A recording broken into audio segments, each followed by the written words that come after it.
जो राजनीतिक दल सत्ता में आया है वो टैक्स पेयर्स मनी का इस्तेमाल अपने दल के हित के लिए कर रहा है या देश के हित के लिए कर रहा है, उसका उपयोग कहां हो रहा है ये आप लोगों को देखना ही होगा दोस्तों।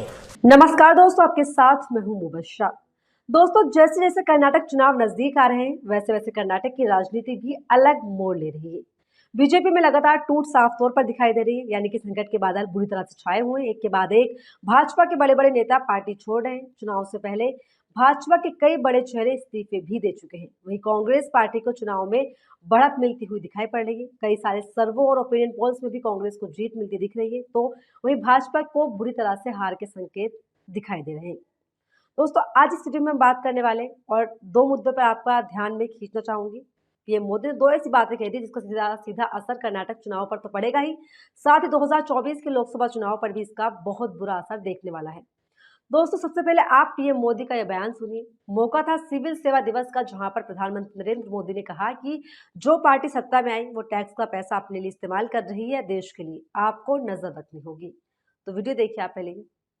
जो राजनीतिक दल सत्ता में आया है वो टैक्स पेयर्स मनी का इस्तेमाल अपने दल के हित के लिए कर रहा है या देश के हित के लिए कर रहा है, उसका उपयोग कहां हो रहा है ये आप लोगों को देखना ही होगा दोस्तों। वो राजनीतिक दल अपने दल के विस्तार में सरकारी धन का उपयोग कर रहा है या फिर देश के विकास में उस पैसों का इस्तेमाल कर रहा है, वो राजनीतिक दल अपना वोट बैंक बनाने के लिए सरकारी धन लुटा रहा है या फिर सभी का जीवन आसान बनाने के लिए काम कर रहा है, वो राजनीतिक दल सरकारी पैसे से अपना प्रचार कर रहा है या फिर ईमानदारी से लोगों को जागरूक कर रहा है, वो राजनीतिक दल अपने कार्यकर्ताओं को ही विभिन्न संस्थाओं में नियुक्त कर रहा है या फिर सबको पारदर्शी रूप से नौकरी में आने का अवसर दे रहा है,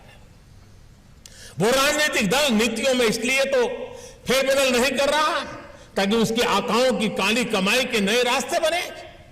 आप अपने हर फैसले से पहले इन सवालों के बारे में जरूर सोचें। सरदार पटेल जिस ब्यूरोक्रेसी को स्टील फ्रेम ऑफ इंडिया कहा करते थे, उसी ब्यूरोक्रेसी को उनकी अपेक्षाओं पर भी खरा उतरना है, क्योंकि अब अगर ब्यूरोक्रेसी से चूक हुई तो देश का धन लुट जाएगा, टैक्स पेयर्स मनी तबाह हो जाएगा। दोस्तों, प्रधानमंत्री की इन्हीं बातों को ध्यान में रखते हुए मैं उन्हीं की बातों पर गौर दिलवाना चाहूंगी। दोस्तों, याद कीजिए कोरोना काल में लाया गया पीएम केयर्स फंड, जिसमें करोड़ों रुपए लाया गया, लेकिन आप ये पता नहीं कर सकते क्योंकि प्रधानमंत्री का ये पीएम केयर्स सूचना के अधिकार के अंतर्गत नहीं आता, तो आपका कोई सवाल बनता ही नहीं। तो कौन करेगा सवाल प्रधानमंत्री से कि पैसा कहां से आया, कहां गया। इसी तरह दोस्तों, मध्य प्रदेश में चुनी हुई सरकार गायब हो जाती है और आपकी सरकार यानी कि भारतीय जनता पार्टी की सरकार वहां पर काबिज हो जाती है।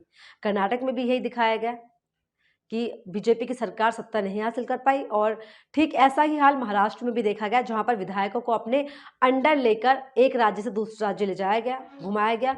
उसमें कितना पैसा खर्च हुआ दोस्तों, ये पैसा कहाँ से आया, किसी ने सवाल किया? कितना लाखों करोड़ों का खर्चा कौन किसके पैसों से कराया जाता है, किसने इस बारे में चर्चा की?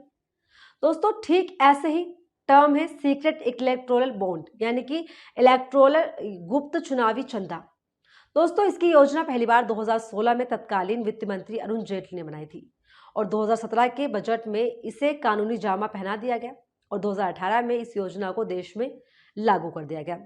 रिपोर्ट के मुताबिक अब तक लगभग 6000 करोड़ रुपए चुनावी बॉन्ड के माध्यम से पार्टियों को मिल चुका है।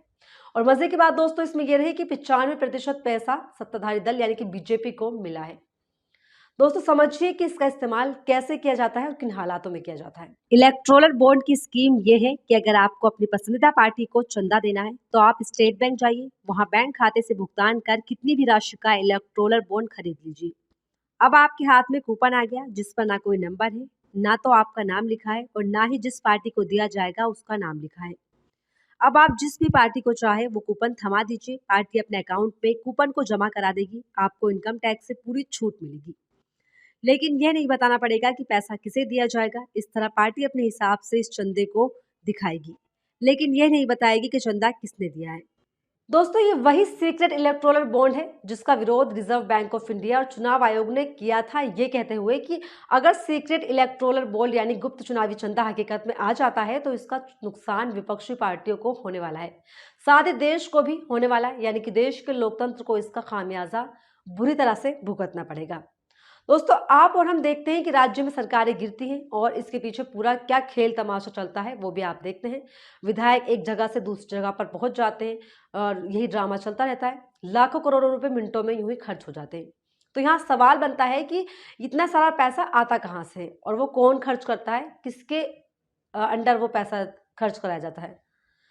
दोस्तों जैसे कि मैंने आपको बताया कि गुप्त चुनावी चंदा एक अंधेरा कुआं है जिसमें 95% इस्तेमाल भाजपा करती है और ऐसे में प्रधानमंत्री मोदी मंच पर खड़े होकर बोल रहे हैं कि सिविल सर्वेंट्स की ये जिम्मेदारी बनती है कि वो तय करे कि जो पार्टी सत्ता में आई है वो टैक्स का पैसा अपने लिए इस्तेमाल कर रही है या फिर देश के लिए। आपको इस बात पर नजर रखनी होगी। कैसे बोल जाते प्रधानमंत्री आप ऐसा। दोस्तों अलग बात है कि आजाद भारत के इतिहास में भारतीय जनता पार्टी की सरकार एक ऐसी नाकारा सरकार है जिसने अब तक जनता के सामने जिस तरीके से है अपनी जवाबदेही को नहीं दिखाया है। इस सरकार का वो हाल हो चुका है जो कहता है कि मैं चाहूँ ये करूँ, मैं चाहे वो करूँ, मेरी मर्जी। जो सरकार के खिलाफ जो अगर अपनी बोलने की कुछ कोशिश करेगा वो हवालात की हवा खाएगा या फिर CBI और ED में उसको उसके अंदर में डाल दिया जाएगा। दोस्तों यही है आज की हकीकत और मोदी सरकार की तानाशाही रवैया। तो इस पूरे मुद्दे पर आप क्या कहेंगे कमेंट में जरूर बताएं। ऐसे वीडियोस के लिए बने रहिए मेरे साथ। नमस्कार।